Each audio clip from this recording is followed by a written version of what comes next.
Hope you all are enjoying at home and studying also. तो आज हम लोग स्टार्ट करने जा रहे हैं इलेक्ट्रिक पोटेंशियल का वीडियो नंबर 3 और ये इलेक्ट्रोस्टैटिक सीरीज का 9th वीडियो है. In this video we will complete the chapter of electrostatics and we will do some numericals. Okay, तो ये रहा हम लोग का video number 9 of electrostatics. Hope you have seen the previous one. इस video में जो पहला टॉपिक हम लोग स्टार्ट करने जा रहे हैं वो है work done in rotating a dipole in an electric field. देखो कंसेप्ट क्या है कि सपोज मेरे पास एक इलेक्ट्रिक फील्ड है, ओके, और ये एक डाइपोल है. ये डाइपोल नॉर्मली कैसे है? अगर ये डाइपोल ऐसे है, अगर ये डाइपोल इस तरीके से है तो नो प्रॉब्लम, ये इक्विलिब्रियम में है. ये डाइपोल अगर इस तरीके से है तो इक्विलिब्रियम में है. Net force acting on it 0, net moment acting on it 0, ये इक्विलिब्रियम में है, नो प्रॉब्लम. लेकिन प्रॉब्लम क्या है कि अगर ये हम डाइपोल को थोड़ा रोटेट कर दें, ऐसे कर दें, मान लो ये माइनस क्यू और ये प्लस क्यू, जो इलेक्ट्रिक फील्ड का डायरेक्शन है, ये डायरेक्शन इलेक्ट्रिक फील्ड का है, उसके साथ ये मान लो थीटा एंगल बना रहा है. इलेक्ट्रिक फील्ड का ये डायरेक्शन हो गया, ये इलेक्ट्रिक फील्ड के डायरेक्शन के साथ में ये कितना एंगल बना रहा है? थीटा एंगल बना रहा है. तो जब ऐसा केस होता है कि डाइपोल इलेक्ट्रिक फील्ड के साथ में, this is the direction of electric field, dipole electric field के साथ में थीटा एंगल बना रहा है, तो उस केस में क्या होगा? यहां पर देखो, यहां पर ये जो चार्ज है इसके ऊपर इधर एक फोर्स एक्ट करेगा और इसके ऊपर इधर एक फोर्स, क्योंकि नेगेटिव फोर्स है ना. हम लोग पढ़े पॉजिटिव चार्ज के ऊपर फोर्स का डायरेक्शन क्या होता है? What is force? Force is equal to E into Q. इसे हम लोग पहले वीडियो बहुत पढ़ चुके हैं. तो if the force acting on this charge is EQ, direction along the electric field, because this is positive charge, ये क्या हो गया? इधर होगा direction away, opposite the electric field, क्योंकि ये नेगेटिव चार्ज है. Due to these two forces, a torque is acting on the dipole. And what is the tendency of the torque?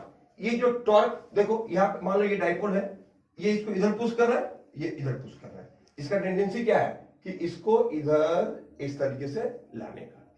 The tendency of the torque is to align the dipole with the electric field. Okay? अब देखो, तो ये जो torque है वो कितना होता है? हम लोग पहले पढ़ चुके हैं. वो टॉर्क होता है P sin थीटा. कि मान लो मैंने इस डाइपोल को ऐसे था, अब ऐसे कर दिया, थीटा एंगल से रोटेट कर दिया. तो जब हम इसको थीटा एंगल से रोटेट किए तो टॉर्क कितना होगा students? P sin theta. Okay, अब ये तो हो गया. नाउ तो वर्क डन. अब अगर सपोज करो हम चाहते हैं कि इसको हम थोड़ा और इधर रोटेट करें, स्मॉल एंगल, तो if we want to rotate the dipole through a small further, if we want to rotate the dipole further through a small angle d theta, then what we have to do? तब क्या करना होगा? We have to do some work. वो work क्या होगा? dw is equal to tau d theta. What is the work done? dw is equal to tau d theta. तो therefore total work done क्या हो जाएगा? टाउ का formula क्या है? हम लोग पहले पढ़ चुके हैं, अभी ऊपर लिखे हैं P sin theta d theta, 0 to theta. Okay, अब देखो स्टूडेंट्स, तो ये हो गया P sin theta d theta. P क्या होता है? Electric dipole moment. E का मतलब क्या हो गया? यहाँ के electric field, uniform electric field assume कर लिए हैं, साइन थीटा. तो क्या करेंगे हम लोग? ये P बाहर निकल गया, 0 to थीटा, ये क्या होगा? Sine theta d theta. तो क्या मिला? P एक्चुअली क्या होगा? यहां पे minus cos theta 0 to theta, तो ये एक्चुअली आएगा P 1 माइनस कॉस थीटा. तो यहाँ पे ये माइनस है तो पहले 0 पुट कर दूं तो cos 0 1 होता है, माइनस cos थीटा. तो ये आ गया क्या? तो ये टोटल वर्क डन जो हो गया वो हो गया P 1 minus cos theta. Okay, now we are going to start the next part. तो this is the first part कि work done in rotating the dipole, कि अगर हमको इस डाइपोल को रोटेट करना है थीटा एंगल से तो कितना वर्क डन करना पड़ेगा. That work done will be equal to PE sine theta. Okay students, okay okay. Our next topic is potential energy of a dipole. Now what is the meaning of potential energy of a dipole in an electric field. Potential energy of a dipole in an electric field. Okay. So as per definition, potential energy of electric dipole means the amount of work done in bringing the dipole from infinity to the electric field, inside the electric field. मान लो यहां पर एक electric field है. Okay. तो अगर यहां पर एक इलेक्ट्रिक फील्ड है तो इस इलेक्ट्रिक फील्ड में जो हम लोग अगर एक डाइपोल को लाना है, if we want to bring an dipole in the electric field, then what will be the work done. तो कितना वर्क डन करना पड़ेगा, वो होगा उसका पोटेंशियल एनर्जी. तो डाइपोल अभी कहां है, डाइपोल मान लो इंफिनिटी में है. उस इंफिनिटी से हमको डाइपोल को यहां लाना है. यहां पे क्या है, यहां पर इलेक्ट्रिक फील्ड है. तो उस इंफिनिटी से यहां तक लाने के लिए जो वर्क डन करना पड़ेगा, वो वर्क डन क्या होगा स्टूडेंट्स, वो होगा वर्क डन क्या होगा, that work done will be equal to the potential energy of the dipole. Okay. Now तो मान लेते हैं कि ऐसा एक डाइपोल है माइनस क्यू प्लस क्यू और उसका लेंथ कितना है स्टूडेंट्स, 12, जो कि जनरली होता है. अब ये डाइपोल एट प्रेजेंट कहां पे है, इंफिनिटी पे है, और इसको हमको यहां से यहां लाना है. Okay. Now when this dipole is coming, then you observe one thing, the minus, मान लो ये डाइपोल यहां पर है, अभी डाइपोल ऐसे ऐसे ऐसे यहां पे आ रहा है. वैसे तो किसी भी पाथ से आ रहा है, work done does not depend upon path, conservative force है. फिर चलो मान लेते स्ट्रेट आ रहा है. तो जब ये स्ट्रेट आ रहा है तो minus Q charge plus Q charge से ज्यादा डिस्टेंस कवर कर रहे हैं. जैसे मान लो ये माइनस क्यू है प्लस क्यू है, हम इसको यहां से यहां लाए तो ये पॉइंट ज्यादा डिस्टेंस कवर किया, ये पॉइंट कम डिस्टेंस कवर किया. ठीक है. तो कितना ज्यादा डिस्टेंस कवर किया, तो when the dipole is brought from infinity to a point in the electric field, then the minus Q charge will cover a more distance. कितना मोर डिस्टेंस, 12 डिस्टेंस ज्यादा कवर करेगा कंपेयर टू द क्या, compare to the positive charge.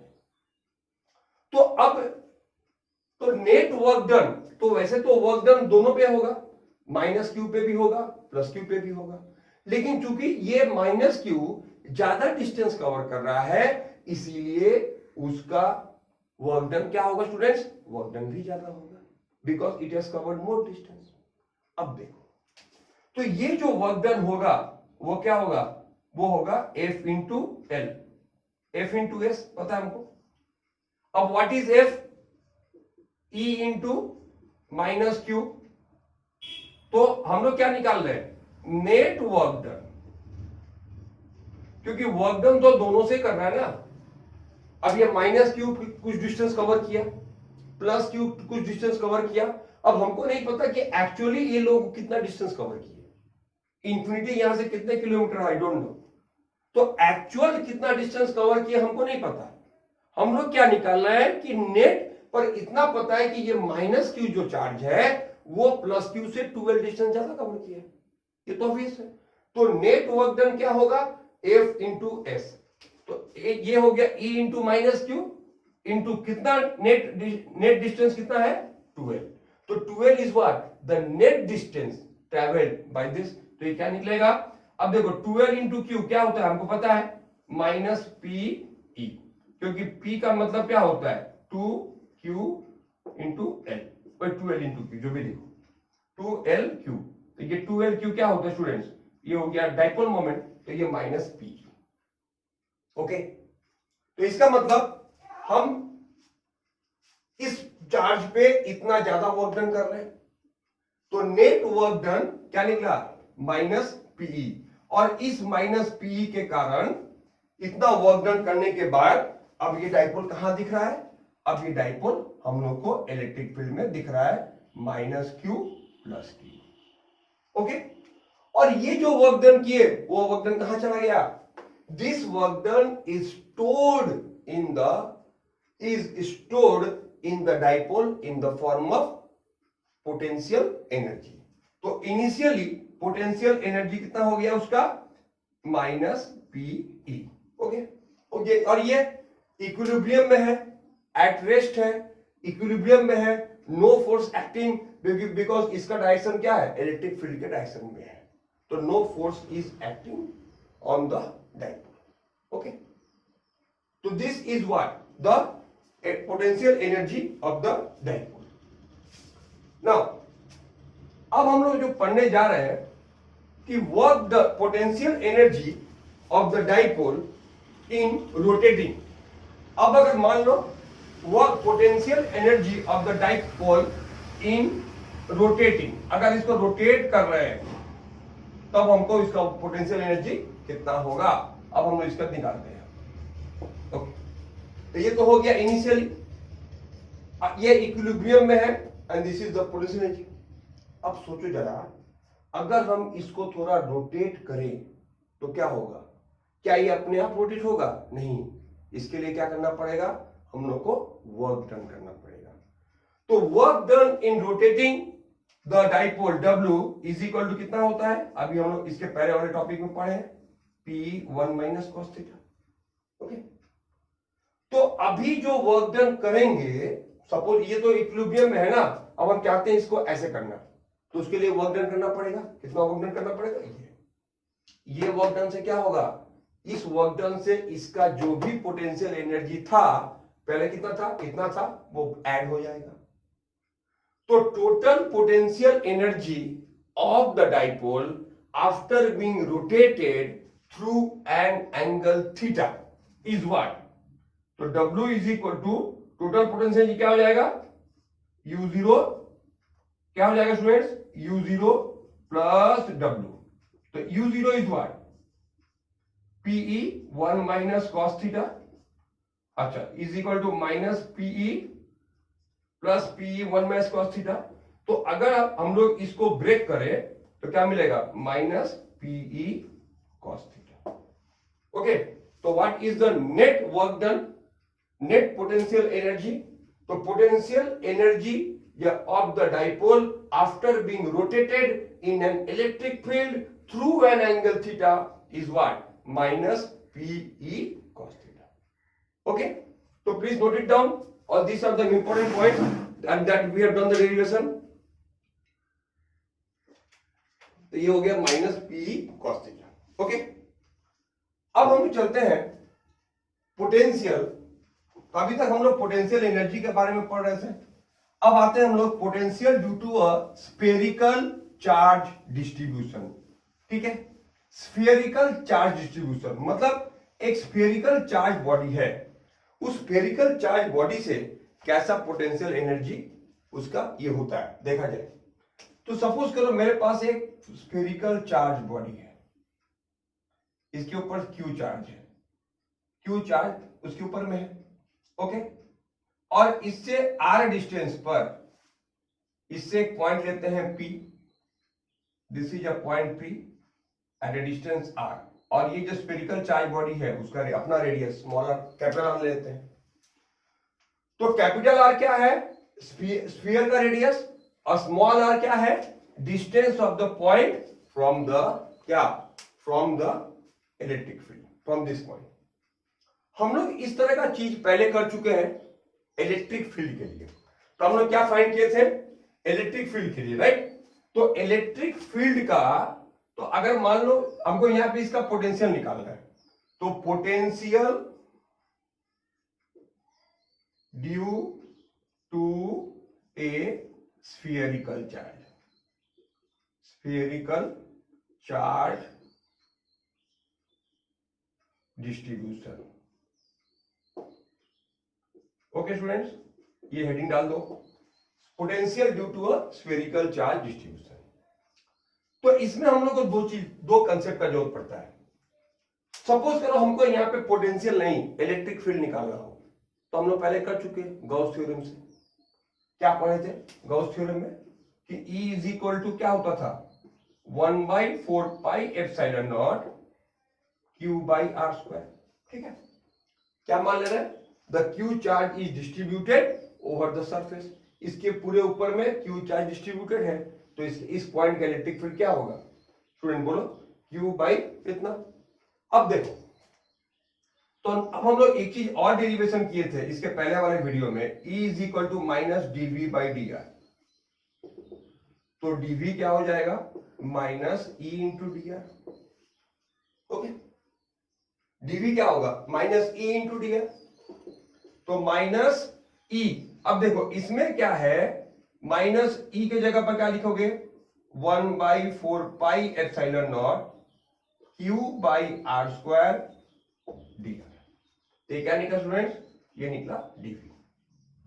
अब हमको total potential जानना है, तो क्या करना है टोटल पोटेंशियल 0 टू V। तो क्या करेंगे इसका भी तो 0 टू V अगर जानना है तो total potential 0 to V dV minus Q by 4 pi epsilon naught. क्या किया हम लोग कांस्टेंट पार्ट्स को हटा दिए और ये क्या मिला 1/r स्क्वायर dr। अब देखो यहां पर क्या होगा, यहां पर इंफिनिटी होगा, क्योंकि पोटेंशियल जीरो कहां पे होता है, पोटेंशियल जीरो कितने दूरी पर होगा, मान लो इस चार्ज बॉडी से कितने दूरी पर जाएंगे तो पोटेंशियल जीरो होगा इंफिनिटी पे। तो यहां पर हम क्या डिस्टेंस ले रहे हैं, तो जीरो पोटेंशियल के लिए क्या ले रहे हैं इंफिनिटी, और भी पोटेंशियल इस पॉइंट का है, तो इस पॉइंट का डिस्टेंस कितना है r डिस्टेंस है। तो लिमिट समझ में आ गया होगा कि पोटेंशियल जीरो कहां पे होगा इंफिनिटी पे होगा, और पोटेंशियल भी जो कि यहां पे है वो उसका डिस्टेंस कितना है r है। ठीक हो गया। अब 1/r स्क्वायर का इंटीग्रेशन, अब integration 1/r square dr is equal to minus 1/r। तो यहां पे क्या हो जाएगा minus Q by 4 pi epsilon naught into minus 1/r, limits 0 infinity to r। Okay, अब देखो स्टूडेंट्स क्या करेंगे, तो ये माइनस ये इंफिनिटी है, ये माइनस और ये माइनस क्या बन गया प्लस बन गया। तो हम लोग इसको जरा बोर्ड ड्रॉप कर ले रहे हैं, तो क्या मिल रहा है हम लोग को, तो हम लोग को मिला क्या कि V इक्वल्स टू, यहां तो V आ गया ना, V मतलब इस पॉइंट का पोटेंशियल, तो V इक्वल टू क्या मिला Q by 4 pi epsilon not. अब हम लोग को वैल्यूज पुट करना है, तो एक बार क्या पुट करेंगे, ये माइनस प्लस हो गया 1/r माइनस 0, 1/इंफिनिटी 0 होता है, आप लोग मैथ्स में भी पढ़े हैं पता है, ये 1/इंफिनिटी इज इक्वल टू 0। तो क्या मिला, तो फाइनली क्या मिला हम लोग को relation V is equal to 1/4 pi epsilon naught Q by r। मतलब जैसा कि हम लोग single charge isolated point charge में पढ़े थे, ठीक फॉर्मूला वही पे आ गया। ओके, अब आते हैं सेकंड पार्ट। तो ये क्या हो गया potential at a point at a distance r from the centre of a spherical charge distribution. Okay students, अब अगर ये point, second case, if the point is lying on the sphere, अब अगर मान लो ये पॉइंट यहीं पे कहीं P है, तो क्या होगा, ये डिस्टेंस कितना बन जाएगा, ये डिस्टेंस r बन जाएगा।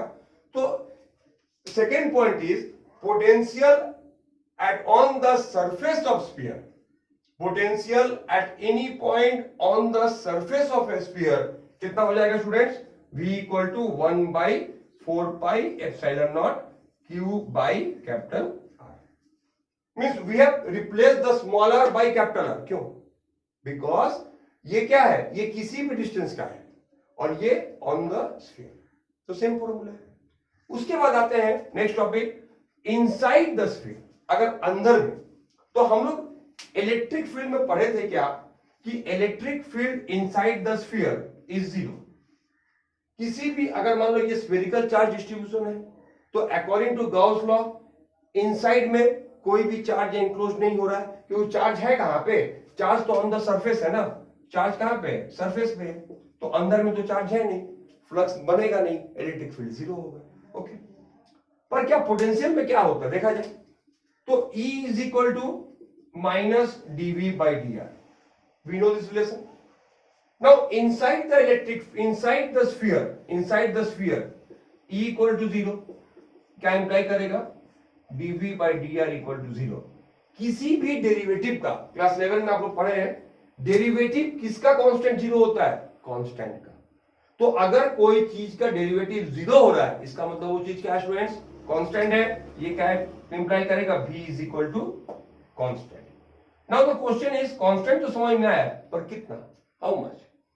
तो inside the spherical shell the potential value will be this, मतलब जो यहां पर है वही यहां पर है, वही यहां पर है, इसके अंदर कहीं भी हम चल जाएं, wherever inside the spherical cell the value of potential will be V equals to 1 by 4 pi epsilon naught Q by R। तो इलेक्ट्रिक फील्ड जीरो है, पर स्फीयर के अंदर पोटेंशियल जीरो नहीं होता है। इसको हम लोग ग्राफ के द्वारा ऐसे समझाते हैं, बहुत बार एग्जाम में आता है कि अगर मान लो ये जो लाइन है ये डिस्टेंस दिखा रहा है, ये डिस्टेंस, ये सेंटर हो गया, ये इसका रेडियस सरफेस हो गया, और ये R हो गया, और ये हो गया V। तो सेंटर पे V कितना है, अगर पूछे, बहुत बार एमसीक्यू में भी पूछता है, what is the value of potential at the centre of the sphere, बहुत स्टूडेंट लोग जीरो लिख देते हैं, क्यों, क्योंकि इलेक्ट्रिक फील्ड जीरो होता है, पोटेंशियल जीरो नहीं होता है। तो यहां पर क्या आ गया, ये जीरो हो गया। उसके बाद क्या करेंगे, तो पोटेंशियल कितना होगा, पोटेंशियल होगा मैक्सिमम, कितना, यहां पे पोटेंशियल का वैल्यू कितना है, ये है, यहां पर वही है, यहां पर वही है, और यहां पर भी वही है। मतलब यहां से यहां तक, मतलब सेंटर से लेके सरफेस तक पोटेंशियल का वैल्यू क्या रहता है, सेम रहता है। अब हम जैसे ही स्फीयर के बाहर निकलते हैं, ये R चेंज हो जा रहा है, तो हम क्या देख रहे हैं कि V is inversely proportional to R, क्योंकि बाकी चीजें तो कांस्टेंट है ना, V is inversely proportional to R, तो क्या होगा स्टूडेंट्स, तो यहां पर R का वैल्यू, V का वैल्यू डिक्रीज होने लगेगा। ओके, तो this is the graph of showing the relation between electric potential and distance। Okay, तो दिस इस डेरिवेशन के साथ हम लोग इलेक्ट्रिक पोटेंशियल चैप्टर कंप्लीट कर लिए हैं। अब 3-4 हम लोग न्यूमेरिकल करते हैं। पहला सम जो करने जा रहे हैं वो है ISC 2008, how much kinetic energy is gained by an electron initially at rest when it moves through a potential difference of 1000 volt. मतलब सिंपल सम है, एक इलेक्ट्रॉन को अगर 1000 वोल्ट पोटेंशियल डिफरेंस में रखते हैं, ले जाते हैं, मूव कराते हैं, तो उसका काइनेटिक एनर्जी क्या बनता है, एक इलेक्ट्रॉन।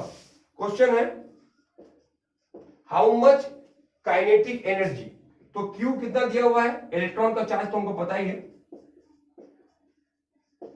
और PD कितना, वोल्ट कितना दे दिया, 1000 वोल्ट। तो अगर हम एक इलेक्ट्रॉन को 1000 वोल्ट पोटेंशियल डिफरेंस में ले जाते हैं, तो उसका काइनेटिक एनर्जी कितना होता है। तो देखो स्टूडेंट्स, दो फॉर्मूला बहुत इंपॉर्टेंट है, छोटा छोटा formula, F is equal to E into Q, okay, और दूसरा K kinetic energy is equal to Q into V। ये दो फॉर्मूला याद रखना। अगर हमको फोर्स निकालना है तो फोर्स क्या होता है, E into Q, electric field into charge, और काइनेटिक एनर्जी क्या होगा, पोटेंशियल इंटू चार्ज। तो पोटेंशियल इंटू चार्ज क्या हो जाएगा, काइनेटिक एनर्जी, और इलेक्ट्रिक फील्ड इंटू चार्ज क्या हो जाएगा, फोर्स। ओके, तो यहां पे हमको क्या निकालना है, तो V निकालना है, we have to find the kinetic energy. तो kinetic energy, gain in kinetic energy, तो गेन इन काइनेटिक एनर्जी मतलब काइनेटिक एनर्जी होगा, क्योंकि बोला कि electron was initially at rest, तो इनिशियली इलेक्ट्रॉन का कोई काइनेटिक एनर्जी था नहीं, अब इस रेस्ट में आ गया, तो K इज इक्वल टू क्या हो जाएगा, तो K is equal to Q into V। तो Q की जगह लिख दो, इलेक्ट्रॉन का जो चार्ज होता है -19 इंटू 1000, तो क्या है स्टूडेंट, 1.6 इंटू 10⁻16, कितना आ जाएगा यूनिट, जूल। तो this is the kinetic energy of the electron. अच्छा, अब आते हैं नेक्स्ट सम में। 2 point charges are 10 coulomb each are kept at a distance of 3 meter in vacuum. So find the potential energy of the system. मतलब अगला जो question बोला है कि दो, देखो नेक्स्ट क्वेश्चन क्या है, ये दो 10 कूलम एंड ए भी 10 कूलम, तो दो पॉइंट चार्जेस है 10 कूलम 10 कूलम और उनके बीच का जो डिस्टेंस है वो 3 मीटर है। तो what is the potential energy of this system? तो हम लोग तो इस तरह सम कर चुके हैं, U is equal to K Q1 Q2 by R। Okay students, तो पोटेंशियल एनर्जी का फॉर्मूला क्या हो गया, U is equal to K Q1 Q2 by R। अब K का वैल्यू तो पता है हम लोग को 9 इंटू 10⁹ इंटू Q1, ये दो देखो इसको दोनों को ही हम 10 इंटू 10 लिख दे रहे बाई R। R कितना है 3, तो कितना होगा, ये 3 से ये 9 कटा 3 इंटू 10 टू द पावर 9 और 2 11 यूनिट क्या होगा स्टूडेंट्स, जूल, क्योंकि पोटेंशियल एनर्जी पूछा है। तो इस तरीके से हम लोग छोटे छोटे सम्स को कर सकते हैं। अब आते हैं next sum 2010। An electron revolves around the nucleus of hydrogen atom in a circular orbit of radius 5 into 10 to the power minus 11 metre. मतलब क्वेश्चन है कि एक इलेक्ट्रॉन, हाइड्रोजन एटम का एक इलेक्ट्रॉन न्यूक्लियस के चारों तरफ रिवॉल्व कर रहा है। मतलब ये this is the nucleus and this is the path of the electron, और ये डिस्टेंस कितना है, आर कितना दिया हुआ है 5 into 10 to the power minus 11 metre. Okay, तो this is the nucleus and this is the path of electron. चलो इलेक्ट्रॉन कहीं भी कहीं पर भी एनी टाइम ये यहां पर एक इलेक्ट्रॉन है। ओके, तो क्वेश्चन है, तो ये डिस्टेंस मैं बोल दिया हूं, रेडियस दे दिया हूं। अच्छा, तो calculate the intensity of electric field of the nucleus at the position of electron. तो ये एक पॉजिटिव चार्ज है। ओके, न्यूक्लियस में एक प्रोटॉन है, सिंगल प्रोटॉन है, हाइड्रोजन एटम में तो एक ही प्रोटॉन होगा। तो वो जो प्रोटॉन है न्यूक्लियस में, जो प्रोटॉन है उसके कारण इस जगह पे क्या बनेगा, एक इलेक्ट्रिक फील्ड बनेगा। तो उस इलेक्ट्रिक फील्ड का इलेक्ट्रॉन के पोजीशन पे, तो इलेक्ट्रॉन का पोजीशन क्या है, इलेक्ट्रॉन कितने दूर पर है, इलेक्ट्रॉन तो ये तो सर्कुलर पाथ में रिवॉल्व हो रहा है ना, इलेक्ट्रॉन यहां रहे चाहे यहां रहे चाहे यहां रहे चाहे यहां रहे, डिस्टेंस क्या होगा, सेम ही होगा। तो पोटेंशियल, तो हम लोग क्या बोलेंगे, इलेक्ट्रिक फील्ड इंटेंसिटी क्या होगा, के 1/4 पाई एप्सिलॉन नॉट क्या होगा, Q बाई R स्क्वायर। ठीक है, इलेक्ट्रिक फील्ड इंटेंसिटी फॉर्मूला याद रखना, अगर पोटेंशियल निकालना है तो स्क्वायर नहीं होगा, फील्ड निकालना है तो स्क्वायर होगा। तो इसका वैल्यू कितना स्टूडेंट्स, 9 इंटू 10 की पावर 9 इंटू इलेक्ट्रॉन, यहां पर क्या है, यहां पर एक प्रोटॉन है, उसका चार्ज कितना होता है 1.6 इंटू 10 की पावर माइनस 19 बाई डिस्टेंस कितना दिया है 5 इंटू 10 की पावर माइनस 11 का स्क्वायर। तो now you can do this calculation, and calculation करने के बाद you will get the answer 0.576 into 10 to the power minus 10 to the power 12. This is the volt per meter, unit of potential electric field intensity 0.576 volt per meter. Okay, तो ये हो गया पहला part. Second part पूछा है क्या, second part है कि the electrostatic potential energy of the nucleus and electron system, ये दोनों मिलकर जो सिस्टम बना रहे हैं उस सिस्टम का इलेक्ट्रोस्टैटिक पोटेंशियल एनर्जी क्या होता है। तो अगर मान लो दो चार्ज बॉडी है एक जगह पे, तो इलेक्ट्रोस्टैटिक पोटेंशियल एनर्जी का फॉर्मूला क्या होता है students, 1/4 pi epsilon not Q1 Q2 by R। ठीक है, बस ये सब हम लोग डिविजन कर चुके हैं। तो 9 इंटू 10 की पावर 9 इंटू, देखो दोनों का चार्ज तो खाली एक सेम होगा ना, खाली साइन अंतर है, प्रोटॉन का प्लस इलेक्ट्रॉन का माइनस। तो हम यहां पर जो भी है माइनस 1.6 इंटू 10 की पावर माइनस 19, हम यहां माइनस को बाहर लिख दे रहे हैं क्योंकि इलेक्ट्रॉन का भी वही होगा, होल स्क्वायर ले दिए बाई R। R कितना है 5 इंटू 10 की पावर 5 इंटू 10 की पावर माइनस 11। ओके, तो if you solve this you will get the value of 4.6 into 10 to the power minus 18 joule. 4.6 into 10 to the power minus 18 joule. This is what? The potential energy of the electron nucleus system. Okay, ये हो गया potential energy. अब last sum, 3 point charges are kept at the corners of the equilateral triangle of 7.5 meter side. देखो question क्या है, पहले question समझ लेते हैं फिर हम लोग आगे बढ़ेंगे.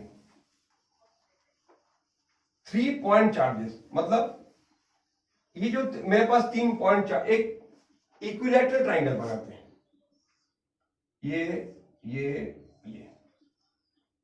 A B C. अब ए पर मान लो 25 म्यू कूलम है, बी पर 50 म्यू कूलम है और सी पर कितना है, सी पॉइंट पे कितना है 100 म्यू कूलम है. ठीक है, और ये जो इलेक्ट्रॉन्स है तो 25 are kept at the corners of the, और ये जो इक्विलैटरल ट्राइंगल है उसका साइड है 37.5 मीटर ऑल साइड. तो अब बोला है क्या कि इस ट्राइंगुलर बॉडी का, इस ट्राइंगुलर सिस्टम का हमको पोटेंशियल एनर्जी जानना है. तो इस तरह हम लोग पहले कर चुके हैं पोटेंशियल एनर्जी 3 चार्जेस का डेरिवेशन किए थे. 1/4 पाई एप्सिलॉन नॉट. फॉर्मूला क्या था students, Q1 Q2 by R12 plus Q2 Q3 by R23 plus Q1 Q3 by R13. Okay, तो ये फॉर्मूला है. अब 1 बाई, अब वैल्यू पुट कर दो, इसका वैल्यू तो पता ही है, और ये जो R12 R13 ये जितना है ये भी पता है, ये सब में सेम है, तो उसको कॉमन ले लिए. अब बचा क्या, 25 इंटू 10 की पावर माइनस 6 इंटू 50 इंटू 10 की पावर माइनस 6 प्लस 50 इंटू 10 की पावर माइनस 6 इंटू 100 इंटू 10 की पावर माइनस 6 प्लस 25 इंटू, ये तो इसका चार्ज है, 25 इंटू 10 की power minus 6 into A B B C 100 into 10 to the power minus 6. Okay students, तो 9 into 10 to the power 9 by 7.5 और 10 to the power minus 6 दोनों जगह पे आ रहा है, 10 to the power minus 12 और 25 का सब मल्टीपल है तो यहां भी 25 आ रहा है, तो इंटू 625 कॉमन ले लिए.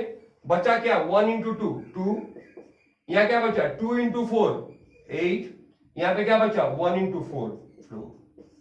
तो अगर हम इसको सॉल्व कर लेंगे तो हम लोग का कितना आंसर आ जाएगा 10.5 जूल. तो ऑन सॉल्विंग इतना खुद सॉल्व कर सकते हो 10.5 जूल. तो आशा कर रहे हैं कि वीडियो में दिखाए गए तो इस सम के साथ, इस टॉपिक के साथ हम लोग इलेक्ट्रोस्टैटिक्स को फिनिश कर रहे हैं. बहुत जल्दी हम लोग कैपेसिटेंस स्टार्ट करेंगे. तो hope you understand every topic. हम लोग पूरे 9 वीडियो बनाए इस टॉपिक में. I hope you will have seen all the videos and practice more and more sums from other book. Okay, thank you.